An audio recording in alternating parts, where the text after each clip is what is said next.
With us now, CNN political commentator Alyssa Farah-Griffin, CNN senior legal analyst Ellie Honig, and CNN political commentator Van Jones.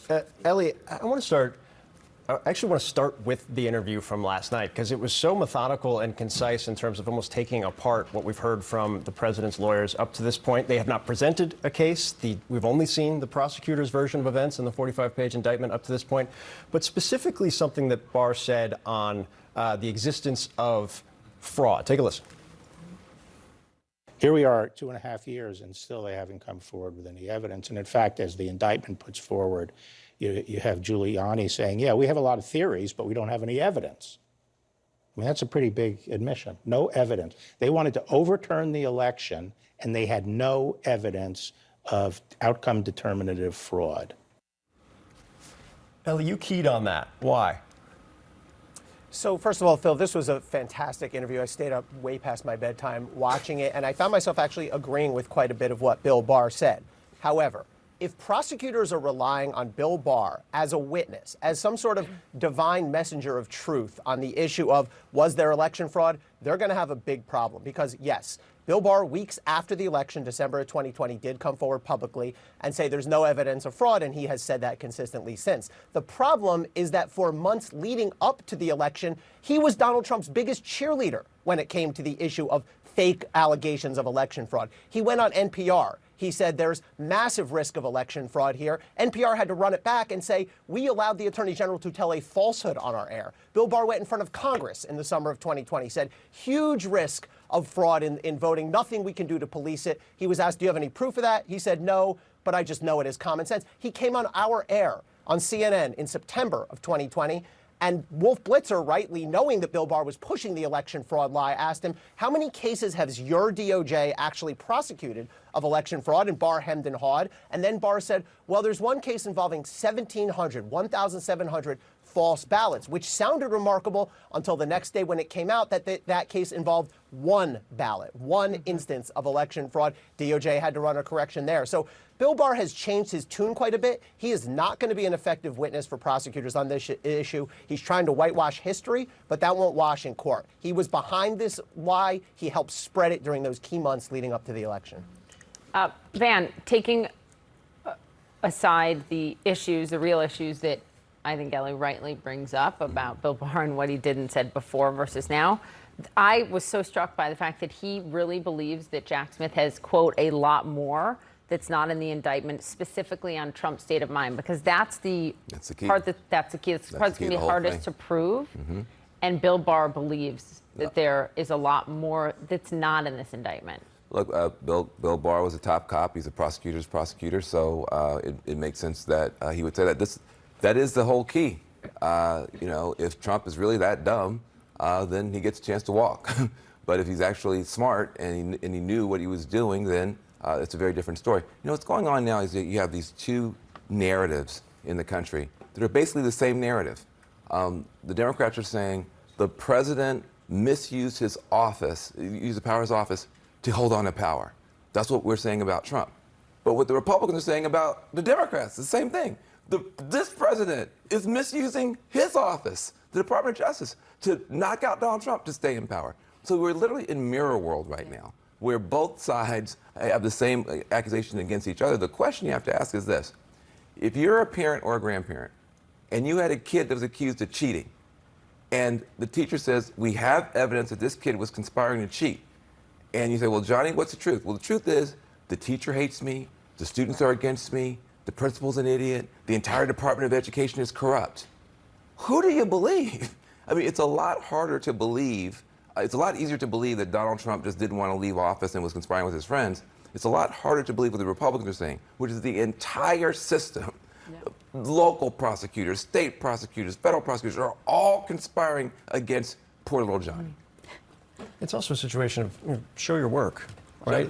There's an indictment, there are 3 indictments. That's the thing that always gets me. It's not apples to apples, not because it's one side or the other. It's because one side has facts and evidence, and if you want to challenge that in court and defeat it in court, by all means, that's why the system's there. The other side just throws the allegation out. But we don't know what Trump's lawyers are going to do yet. No, but I mean more about is Biden ordering the justice to, based on what? Please don't. I'm not like I would happily have and break that story if it existed. I'm telling you right now, if you You're a know, Pulitzer. call me immediately. I would love to write the story. But we Phyllis just don't Pulitzer. have evidence where there is evidence in terms of what the former president did.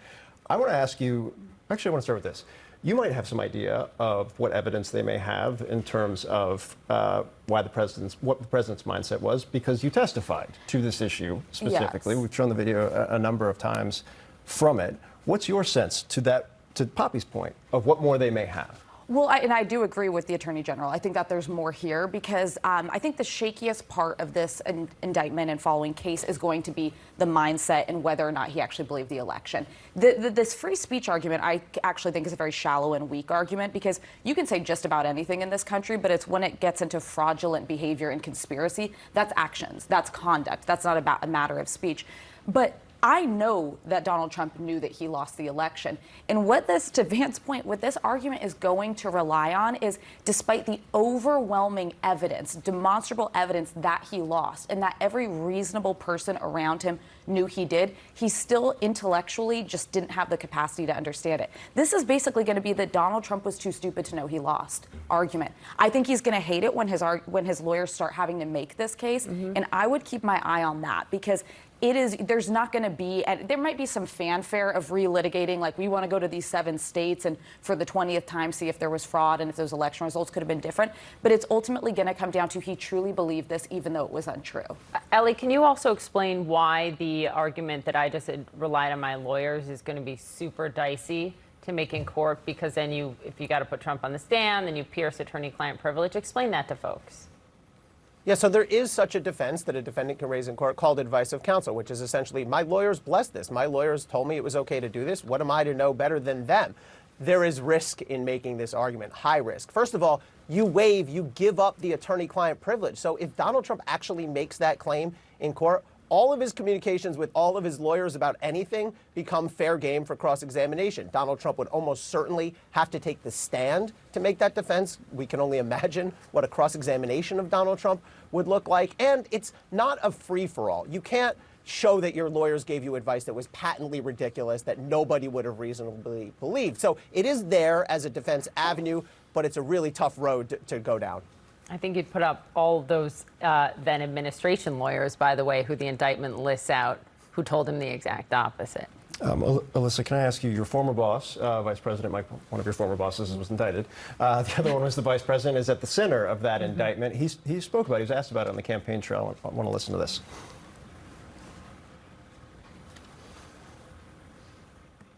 Anyone who puts themselves over the Constitution should never be president of the United States. It wasn't just that they asked for a pause. The president specifically asked me, and his gaggle of crackpot lawyers asked me to literally reject votes, essentially to overturn the election. Well, I love Mike Pence on leash. Listen, I know, that's what literally, I was like, wow, that's a lot for his Mike lips Pence. to God's ears. I think he's going to turn out to be the most important witness in this case. I think it's very likely that he's going to take the stand.